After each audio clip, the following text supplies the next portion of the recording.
केला बेचने वाली चुड़ैल। एक बार की बात है, जादूपुर नाम के एक गांव में करतब दिखाती एक औरत एक रेड्डी के लिए गांव में आती है।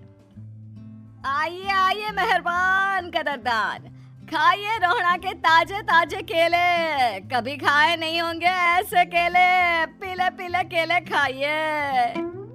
ये कहकर रोहड़ा हाथों में 4 केले लिए उन्हें सर्कल में जोर जोर से हवा में उछालती हुई करतब दिखाती है, जिसे देखकर आसपास के सारे बच्चे अपने अपने मम्मी पापा से उस औरत के पास जाने की जिद करने लग जाते हैं। पापा, ऐसा तो सर्कस में बॉल से होता है ना, ये आंटी तो केले से कर रही है, चलिए ना पापा देखते हैं।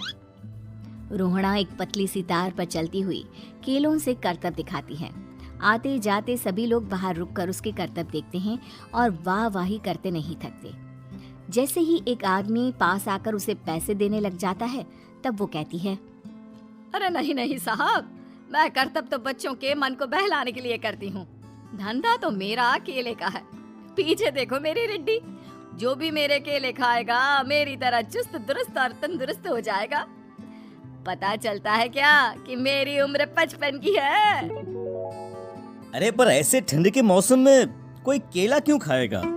ये ऐसे वैसे केले नहीं है साहब, ये शरीर में गर्मी देते हैं, ठंड को दूर भगाए जो भी रोहिणा के केले खाए। पापा, अगर मुझे केले नहीं मिले तो मैं घर नहीं जाऊंगी। तभी उसके पापा कहते हैं कि बेटा, केले ठंड में कभी गर्मी नहीं देते, ये सब कहने की बातें हैं, सामान बेचने का तरीका है इनका। पर पिंकी नहीं मानती। मैं केले खाऊंगी। पिंकी की जिद के आगे नत्थू हार जाता है और उसे केले खरीद कर दे देता है। पिंकी खुश होकर केले घर ले आकर खाती है। अब मैं भी करतब करूंगी, कितना मजा आएगा, जादुई केले। पिंकी पहला केला खत्म भी नहीं करती कि वो बेहोश हो जाती है। दूसरे केले से एक काला धुआं आता है और रोहड़ा चुड़ैल बनकर बाहर निकल आती है। मेरे भूतिया केले बच्चे न खाए, ऐसा हो ही नहीं सकता। जादूपुर वालों, कब तक बचोगे? आ गई हूँ मैं रोहड़ा, जिसका कोई नहीं कर सकता सामना। रोहड़ा पिंकी को गोद में उठाकर काले धुएं में कहीं गायब हो जाती है। शाम के वक्त नत्थू घर लौटता है और पिंकी को घर में ना पाकर उसकी माँ से कहता है, माँ पिंकी कहाँ है? अरे बेटा, उसे तो तू सुबह करतब दिखाने ले गया था ना, फिर कहाँ वापस आए तुम दोनों? मुझे लगा तू उसे अपने साथ मंडी ले गया होगा। हे भगवान, मेरी बच्ची कहाँ गई? मैं उसे घर ही तो छोड़कर गया था माँ। नत्थू गांव के घर कोने में अपनी बेटी को ढूंढता है, पर उसे वो कहीं नहीं मिलती। परेशान होकर आके रो रो कर नत्थू हिम्मत हार कर घर लौट आता है। अगली सुबह रोहड़ा फिर से करतब दिखाने आती है और इस बार पिंकी की तरह रोनी केले खरीद लेता है। 50 रुपए दिए थे पापा ने, सारे पैसों के मैंने केले खरीद लिए हैं। अब मैं भी आंटी की तरह ही करतबबाज बन जाऊंगा। यही सोचते हुए रोनी केले खाता है और पहला अकेला केला आधा खत्म भी नहीं करता कि चुड़ैल उसके सामने आ जाती है। मेरे साथ चलने का समय आ गया है रोनी।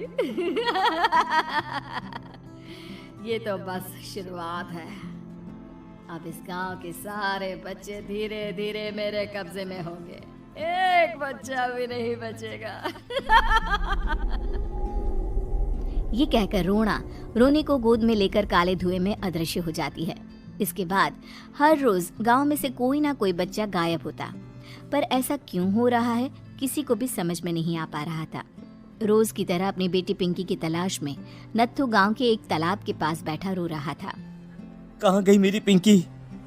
शकुंतला के जाने के बाद एक वही तो मेरा सहारा थी। अरे उसकी आत्मा कोस रही होगी मुझे कि मैं अपनी बच्ची को संभाल भी नहीं पाया। नत्थू ये कहता हुआ रो ही रहा था कि तभी तालाब में से उसे शकुंतला की आवाज सुनाई देती है। कहाँ थी तुम शकुंतला? हमारी बच्ची और सारे गायब हुए बच्चे रोहड़ा के कब्जे में हैं।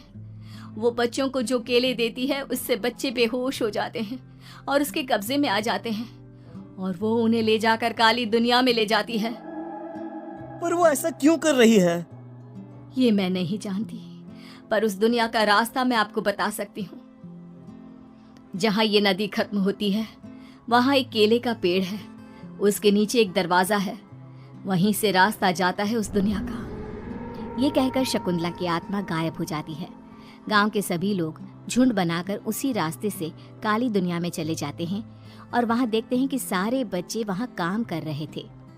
पापा मुझे ले चलो यहाँ से। पापा पापा। सभी बच्चे अपने मम्मी पापा से लिपट जाते हैं। तो तुम लोग यहाँ तक आ गए?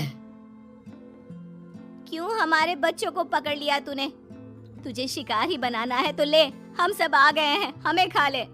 नहीं, मुझे बच्चे चाहिए। मेरे बच्चे के बदले तुम लोगों के बच्चे। क्या मतलब?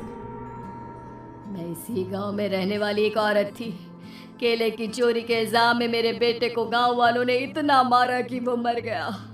उसी दिन मैंने ठान लिया कि गांव वालों का भी वही हाल करूंगी। कुछ दिन बाद बेटे के चले जाने के दुख में मैं भी मर गई और मेरी भटकती आत्मा एक चुड़ैल बन गई। और फिर मैंने बदला लिया तुम सबके बच्चे छीनकर। बर्दाश्त नहीं कर पाए ना?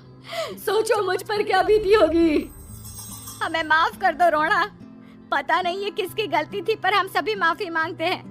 हमारी खुशियाँ लौटा दो, तुम भी तो एक माँ हो। गांव वालों की बात सुनकर रोना का मन पिघल जाता है और वो बच्चों को छोड़ देती है। उसके बाद काली दुनिया बच्चों के लिए जादुई दुनिया बन जाती है। अब कोई भी कभी भी वहां आ जा सकता था।